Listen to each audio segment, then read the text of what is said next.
Senhor querido, realmente Tu foste entronizado e reinas em glória e majestade. Mas também, como vimos, o Senhor voltará. E esta é a nossa expectativa, a nossa esperança, que aguardamos, na verdade, com grande expectativa. E clamamos: vem, Senhor Jesus. Ensina-nos também, por meio da Tua palavra, neste momento, a reconhecer Tua soberania, reconhecer-Te como soberano Deus que és também sobre a nossa vida, e cria em nós, Senhor, uma atitude de adoração, de verdadeiros adoradores que andam em temor ao Senhor, servindo-Te em fidelidade e honrando o Teu nome com o nosso viver. Tenhas plena liberdade, pelo poder do Teu Espírito Santo e da Tua palavra, de falar aos nossos corações, transformando-nos a nossa vida segundo o Teu querer. Em nome de Jesus é que oramos. Amém. Nós estamos no 7º domingo da Páscoa e, como mencionei, quinta-feira tivemos ainda a ascensão do Senhor, o que nos remete de alguma forma à sua exaltação, o que também consequentemente nos remete à adoração. Paulo já colocou isso claro também no seu hino cristológico, este Deus em Filipenses, esse que era Deus, abriu mão dessa condição, tornou-se semelhante a nós, foi obediente até a morte de cruz. Por isso Deus o exaltou à mais alta posição, lhe deu o nome acima de todo nome, diante de quem todo joelho se dobrará. Nós queremos hoje refletir sobre essa questão, tendo como referência dois capítulos do livro de Apocalipse, capítulos 4 e 5, que, por assim dizer, tem uma última palavra sobre essa questão da adoração. Apocalipse, para muita gente, é um livro fechado, por assim dizer, até porque nunca abre. É complicado ler, é difícil entender, muitas figuras, então fica meio fechado mesmo, literalmente. Considerado um livro enigmático, misterioso. Aliás, nós também somos, de alguma forma, ou já fomos, de alguma forma, influenciados pela mídia, por certos filmes, que nos apresentam e nos fazem, de princípio, interpretar Apocalipse como um livro que simplesmente tem a ver com o caos vindouro, com o fim do mundo, com desgraça, morte, praga e dificuldades de toda sorte. Ainda domingo passado fui perguntado por uma jovem ao sair da igreja, e ela: pastor, podia me explicar aí o que são esses 4 cavaleiros do Apocalipse? E, por exemplo, essas também são figuras conhecidas, porque já aparecem em filmes e tudo mais. Então ela queria compreender isso um pouco melhor, mas não é esse o nosso tema. Só estou dizendo que para muita gente Apocalipse fica assim, meio relegado a segundo plano. Contudo, Apocalipse, simplesmente traduzindo, porque essa é uma palavra transliterada do grego, significa revelação. É isso, revelação. Por isso que 2 verbos saltam aos olhos. A gente percebe que estão intensamente presentes neste livro.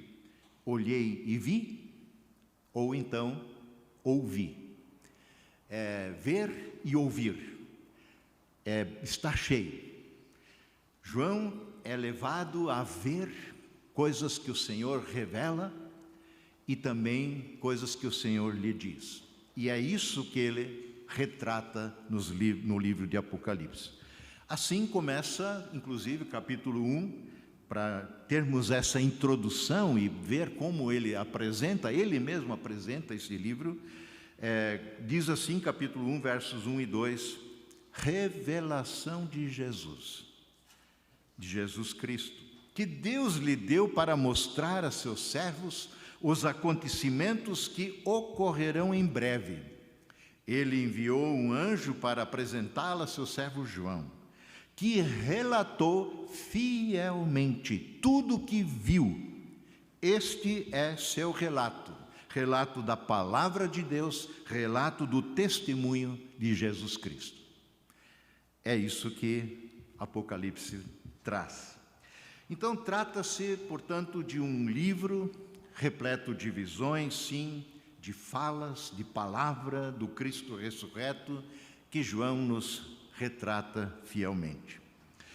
Nos 2 capítulos anteriores aos nossos, hoje, referência 4 e 5, tem o 2 e o 3, ali nós temos talvez os textos mais conhecidos de Apocalipse, que são as 7 cartas às igrejas na Ásia.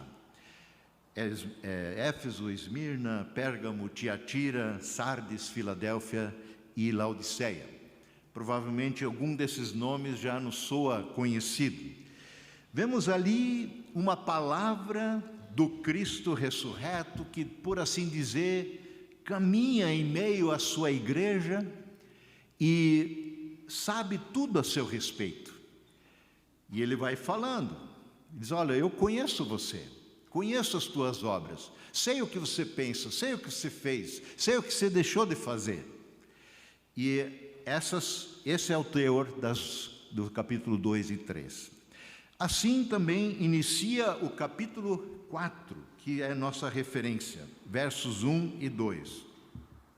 Então, quando olhei, vi uma porta aberta no céu, e a mesma voz que tinha ouvido antes, já lá no capítulo 1, falou comigo como um toque de trombeta. Aliás, deixa eu só fazer um parênteses aqui.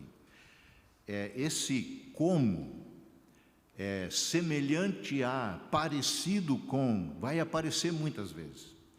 Porque, na verdade, João recebe coisas tão extraordinárias que ele não encontra na sua linguagem, na nossa linguagem, referências para falar disso, para conceituar tudo isso. Então ele se utiliza de várias coisas que são conhecidas para tentar explicar o que ele está vendo, o que ele está ouvindo. Por isso, a voz que fala com ele é como um toque de trombeta. É uma voz clara, ela é audível, ela é incisiva, ela é imponente. Assim como em outros momentos na Bíblia a gente tem referências à voz de Deus com um toque de trombeta de alguma forma. E é o que nós vemos aqui. Então essas coisas vão aparecer bastante. E a voz disse: suba para cá, e eu lhe mostrarei o que acontecerá depois destas coisas. E no mesmo instante fui tomado pelo Espírito Santo, e vi um trono no céu e alguém sentado nele. Então, duas coisas são vistas por João aqui: uma porta aberta no céu e um trono no céu que não está vazio, há alguém nele. Vejam que a porta aberta fica no céu, por assim dizer. Não se trata de uma porta de acesso ao céu. Poderia ser, portanto, a porta que permite, talvez, o acesso a uma parte mais íntima, o trono de Deus, uma parte mais sagrada, se dá para chamar assim, se bem que tudo isso não descreve exatamente, mas é um lugar onde o trono de Deus está. Lutero falou e disse que o céu está em todos os lugares onde Deus é invocado e a sua palavra é anunciada vividamente.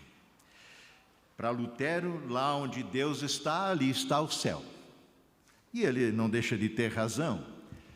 porque onde o reino de Deus, o governo de Deus está, o reino de Deus está. Ainda que neste mundo parcialmente, ainda que aguardamos a sua plenitude, mas onde Deus está, está o céu. Porque a razão de ser do céu é a presença dele. Como Deus, em sua onipresença, pode estar em todos os lugares ao mesmo tempo, Jesus mesmo nos ensinou a orar, a usar céu no plural, né, de alguma forma. Pai nosso, tu que estás nos céus. Contudo, aqui nas visões de João, há uma descrição do trono de Deus. O livro de Apocalipse fala muito do trono de Deus. Começa já no capítulo 1, fazendo uma referência, no capítulo 1, verso 4. A última das 7 cartas, no capítulo 3, verso 21, faz uma referência ao trono de Cristo. E aqui no capítulo 4, inicia essa grande visão profética, começando dizendo: vi o trono no céu e alguém sentado nele. Um trono sempre é símbolo do governo, do poder, da autoridade, do próprio reino de Deus. Não é um trono vazio, não é um governo sem governo. Onde o Senhor está, sua autoridade se impõe, sim, mansamente, amorosamente, mas não tem como desconsiderá-la. O que João descreve nessa visão, em si não é nenhuma novidade. Visões semelhantes nós encontramos com Moisés, Isaías, Ezequiel, Daniel e por aí afora. Só para vocês perceberem uma vez a semelhança dessas visões e que elas sempre andam em muito parecidas, eu trago aqui 2 delas, de Isaías, capítulo 6, verso 1 e seguintes.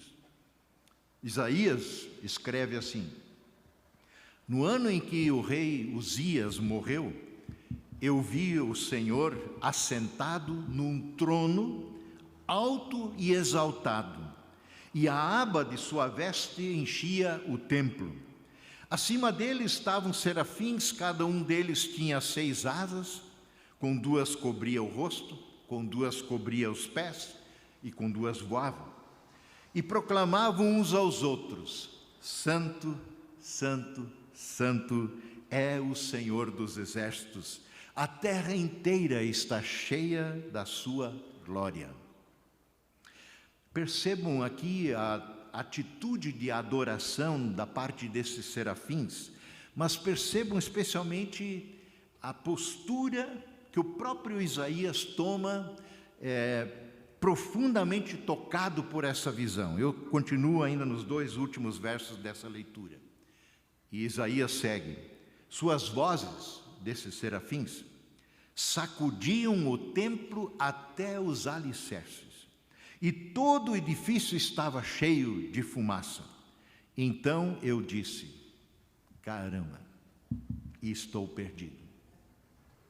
É o meu fim, pois sou um homem de lábios impuros e vivo no meio de pessoas de lábios impuros, e meus olhos, porém, viram o Rei, o Senhor dos exércitos. Isaías é profundamente impactado, e ele, a primeira coisa que faz, ele reconhece a sua insuficiência para estar na presença de Deus. Não é sem razão de que na nossa liturgia luterana nós sempre incluímos um espaço importante para confissão de pecados, porque de alguma forma, adentrando como igreja na presença do Deus vivo, em comunidade, certos que Ele está entre nós como prometeu, porque aqui estamos em seu nome, percebemos sem sombra de dúvida a nossa incapacidade, a nossa insuficiência para estar na presença dEle. Estou perdido, é o meu fim, porque sou alguém de lábios impuros, Meu coração é impuro. Vivo no meio de pessoas impuras. Como posso estar na presença do Rei Eterno, do soberano Senhor? A visão de Ezequiel não é muito diferente. Capítulo 1, verso 26 a 28. Leio para termos ciência disso. Acima dessa superfície que ele vem descrevendo, havia algo parecido com um trono de serafim. Vejam, algo parecido com. Ele não é exatamente isso, mas ele precisa de referências para que a gente consiga botar nosso imaginário em funcionamento. Aliás, Paulo, citando já o Antigo Testamento, diz que nem olhos viram, nem ouvidos ouviram, e que nunca, jamais penetrou no imaginário humano o que Deus tem preparado para aqueles que o amam. E é disso que os profetas, especialmente João, também no livro de Apocalipse, nos relatam. Então vi algo parecido com um trono de serafim. No trono, bem no alto, havia uma figura semelhante a um homem. Da cintura para cima, ele tinha a aparência de âmbar reluzente. Âmbar é uma pedra meio amarelada, translúcida, que cintilava como o fogo. E da cintura para baixo, parecia uma chama ardente que brilhava com esplendor. E estava rodeado por um aro luminoso, como um arco-íris, que resplandece entre as nuvens num dia de chuva.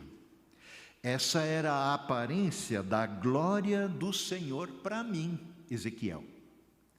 Quando a vi, prostrei-me com o rosto no chão e ouvi a voz de alguém que falava comigo. E aí vem o que o Senhor lhe diz. Quando vi a glória do Senhor, prostrei-me com o rosto no chão. De novo, a reação do profeta é prostrar-se com o rosto em terra, em adoração, diante da glória e da majestade do Senhor, nosso Deus. O ambiente da igreja, vamos dizer assim, muitas vezes, para muita gente, e ainda é assim, que bom que é assim, é um ambiente de reverência. Eu digo pelo menos nesse espaço do templo. As conversas, eu me lembro numa situação, acho que até contei essa história, mas assim, ela me chamou muito a atenção, porque em Rio São João, lá na primeira nossa comunidade de atividade no ministério, um pessoal, assim, sem eu querer, né? Mas acabei flagrando a turma numa conversa, que barbaridade. Reunido atrás de um monte de lenha que havia, e eu dei a volta e eles, mas é o pastor que está aí. Eu digo, sim, sou eu. Porque, assim, esse tipo de conversa jamais ocorreria dentro do templo, né? E dentro do templo se tira o chapéu, né? Em outros lugares se põe chapéu, né? Mas aqui se tira o chapéu. Se tem uma postura mais silenciosa, muitas vezes, se vigia um pouco as palavras, há um ambiente, por assim dizer, de reverência. Porque, de alguma forma, é nesse lugar que buscamos a presença do Senhor, que a promete. Eu estarei lá onde 2 ou 3 estiverem reunidos em meu nome. E não tem como nós não termos uma atitude, uma postura de adoradores, de reverência, de temor ao Senhor, quando estamos e somos colocados na sua presença. Seguindo em sua descrição da visão, João, em nosso capítulo 4, vai descrever agora o aspecto daquele que está assentado no trono e também tudo aquilo que está em seu entorno. Vejam agora novamente a semelhança com o que Isaías falou, com o que Ezequiel falou, que lhes foi revelado. Eu sigo em Apocalipse 4, verso 3. Aquele que estava sentado no trono que ele viu, brilhava como pedras preciosas, como jaspe e sardônio. Enquanto o outro lá, o profeta Ezequiel, fala em âmbar, como reluzente, como um fogo, de novo aqui o brilho. Aliás, a palavra glória, de alguma forma, descreve esse esplendor, esse brilho do Senhor. A palavra glória, para mim, ela se aplica praticamente exclusivamente ao Senhor. Ela traduz aquilo que a presença de Deus irradia. Brilhava como pedras preciosas. Um arco-íris, como Isaías, com brilho semelhante ao da esmeralda, circundava o seu trono. O arco-íris tem várias cores, mas aqui é um arco com cor de esmeralda, cor esverdeada. Ao redor do trono, diz João, havia 24 tronos nos quais estavam sentados 24 anciãos. Estavam todos vestidos de branco e usavam coroas de ouro na cabeça. Nós não vamos entrar nesses detalhes todos, mas tentem imaginar o que João está vendo. Do trono saíam relâmpagos, estrondos e trovões, e na frente dele, do trono, havia 7 tochas com chamas ardentes, que são os 7 Espíritos de Deus. Diante do trono havia algo como um mar de vidro, cintilante como cristal. No centro do trono e ao redor do trono havia 4 seres vivos, cada um coberto de olhos, na frente e atrás. O primeiro deles era semelhante a um leão, o segundo semelhante a um boi, o terceiro tinha rosto de homem e o quarto era como uma águia em voo. Cada um dos seres vivos tinha 6 asas, que também já vimos, inteiramente coberto de olhos por dentro e por fora. Dia e noite repetem sem parar: Santo, Santo, Santo é o Senhor Deus, o Todo-Poderoso, que era, que é e que há de vir. Ouvirá. Esta é a temática presente através do livro do Apocalipse. O trono de Deus, a adoração ao Senhor, está presente através de todo o livro. Lá no final, no capítulo 22, exatamente junta essas duas coisas, dizendo: não haverá mais, no verso 3, maldição sobre coisa alguma, porque o trono de Deus e o trono do Cordeiro, Jesus, estará ali, e seus servos o adorarão. E seus servos o adorarão. E é isso que João descreve em sua visão na continuidade aqui no capítulo 4. Eu sei que a gente podia ler em casa a Bíblia, né? Mas eu quero deixar essa palavra falar com a gente, nos motivando a sermos adoradores no presente tempo. Verso 9, seguintes, capítulo 4. Cada vez que os seres vivos dão glória, dão honra, dão graças ao que está sentado no trono, àquele que vive para todo sempre, os 24 anciãos prostram-se e adoram o que está sentado no trono, aquele que vive para todo sempre.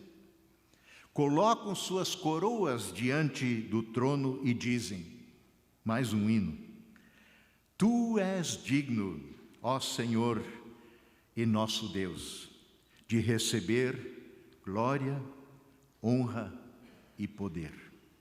Pois criaste todas as coisas, e elas existem porque as criaste segundo a tua vontade. Vejam que com a apresentação destas quatro criaturas viventes, lá no verso 8 que a gente leu antes, temos, por assim dizer, os primeiros hinos, o primeiro de 20 hinos, chamados hinos poéticos, que estão distribuídos dentro do livro de Apocalipse, que são cantados pelas figuras celestiais, pelos anjos que lá estão, pelo povo que está em torno do trono. Adorar o nome do Senhor, enaltecê-lo, cantar-lhe louvores, dar a glória que é devida ao seu nome, é a marca do céu, por assim dizer. É a marca do entorno do trono de Deus. 5 desses hinos estão aqui nesses 2 capítulos, 4 e 5. Um deles nós cantamos antes da prédica. E adorar o Senhor, adorar o Salvador de nossas vidas, já é o que nós de alguma forma fazemos no tempo presente.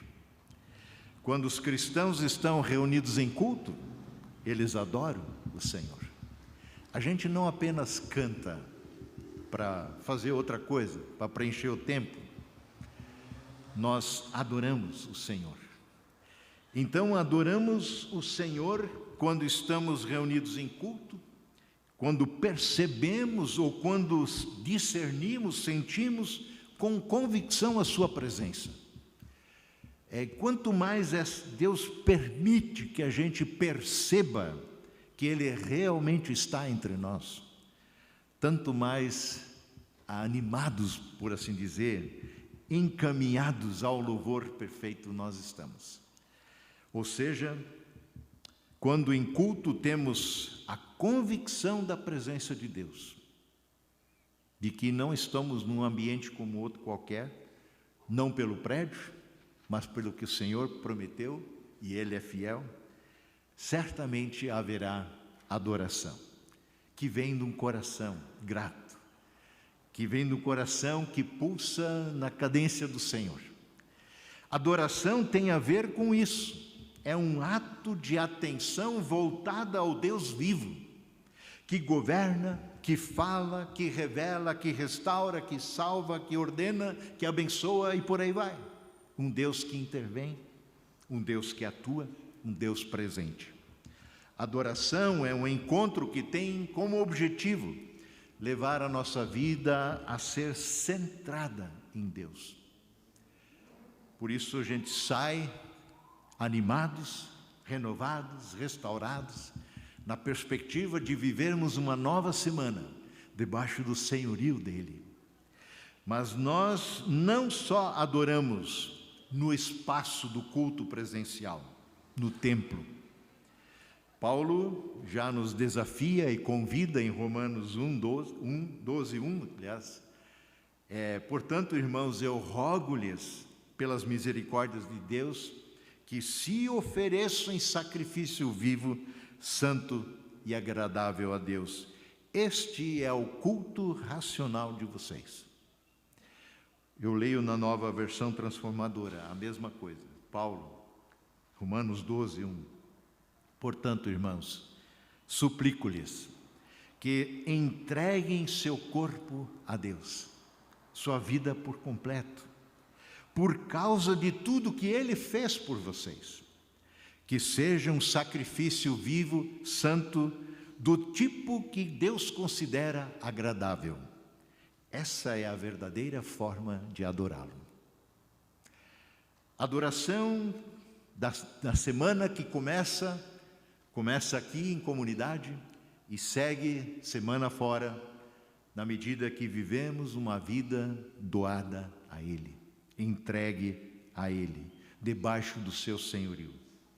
Assim como toda adoração acontece no entorno do trono de Deus, lá na descrição de João, onde Ele, o Senhor, está no centro, nós também o adoramos de maneira que vivemos em resposta a este centro e totalmente dependente dEle, do Senhor que vive, reina e voltará. Sim, Deus, o Senhor, está no trono.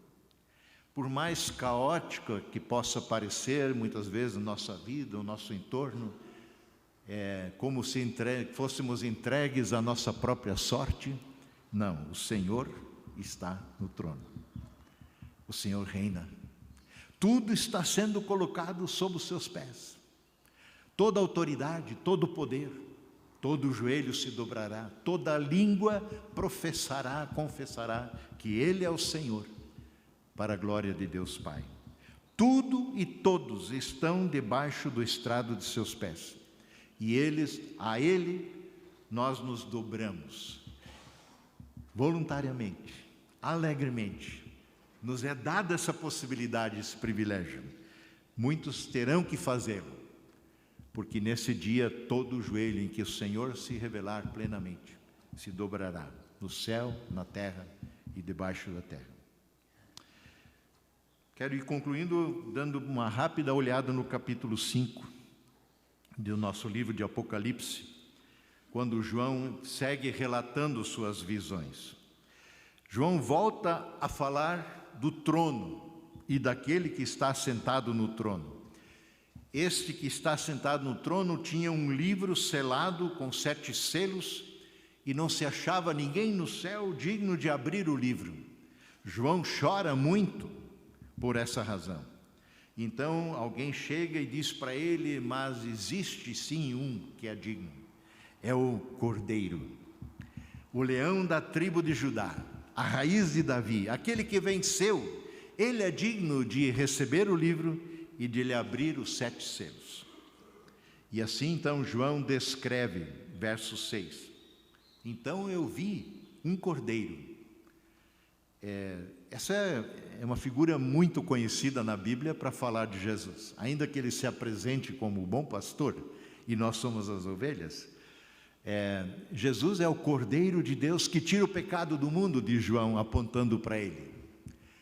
Lá em Êxodo, quando é instituída a Páscoa, né, e dada por Deus para que os primogênitos fossem preservados da morte, os primogênitos do povo de Deus, o Cordeiro foi sacrificado, seu sangue pintado na vega das portas, e assim o povo foi liberto do Egito, da opressão, da escravidão. E essa figura é nitidamente trazida para dentro do Novo Testamento e colocada também na pessoa de Jesus. Portanto, ele é o Cordeiro. Vi um cordeiro que parecia ter sido sacrificado, morto, e ele foi na cruz, mas que agora está em pé, vivo, entre o trono e os 4 seres vivos e em meio aos 24 anciãos. E ele recebeu o livro selado, porque só ele era digno de abri-lo. E assim João segue então no verso 8 e seguintes, capítulo 5. Quando o Cordeiro recebeu o livro, os 4 seres vivos e os 24 anciãos se prostraram diante dele. De novo, se prostraram. Cada um tinha uma harpa e taças de ouro cheias de incenso, que são as orações do povo santo, e entoavam um cântico novo com estas palavras: Tu és digno de receber o livro, abrir o selo e lê-lo, pois foste sacrificado, e com teu sangue compraste para Deus pessoas de toda tribo, língua, povo e nação. Tu fizeste destas pessoas, um reino de sacerdotes para nosso Deus, e elas reinarão sobre a terra. Esse, então, é o terceiro hino que nós temos aqui nesses 2 capítulos. Hino de louvor, de adoração, de exaltação ao Senhor, a obra de Cristo, o Cordeiro de Deus, realizada em nosso favor. Mas João segue, verso 11. Então olhei novamente e ouvi as vozes de milhares, as vozes de milhões de anjos ao redor do trono, e também dos seres vivos e dos anciãos. Cantavam com forte voz: Digno é o Cordeiro, que foi morto, que foi sacrificado, de receber poder, riqueza, sabedoria, força, honra, glória e louvor. Ele é digno de receber tudo isso. Então este é o quarto hino de adoração.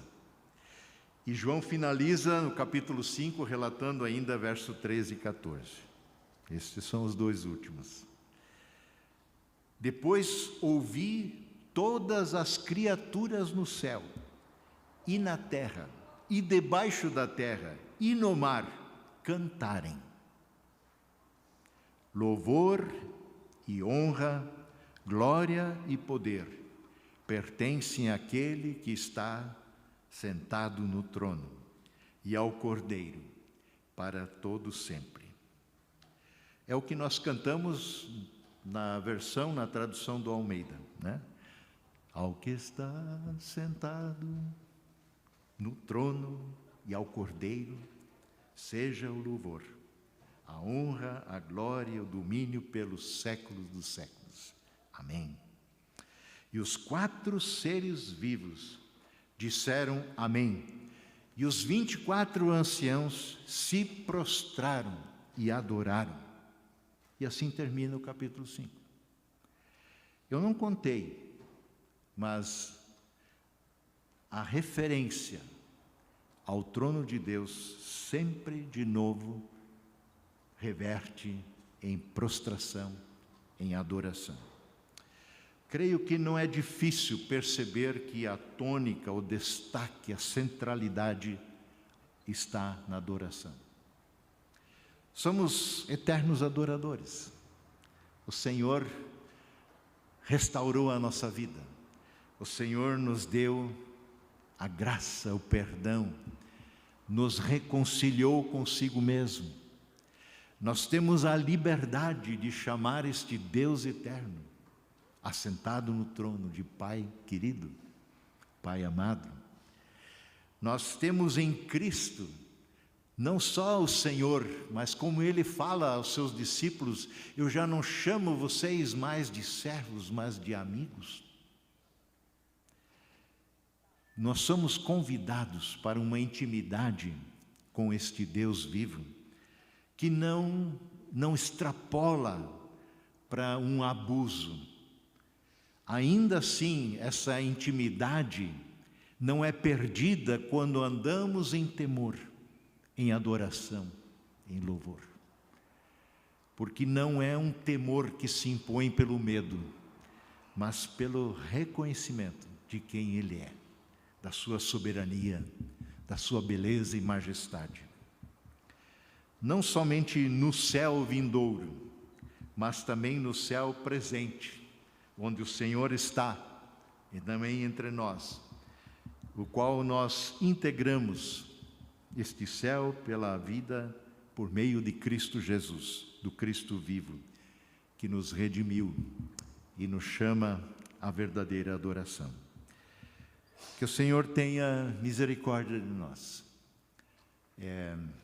nos ajude a compreender o nosso verdadeiro lugar na presença dEle, e enche o nosso coração de forma transbordante, com uma alegria que reverte numa vida consagrada em adoração a Ele. Amém.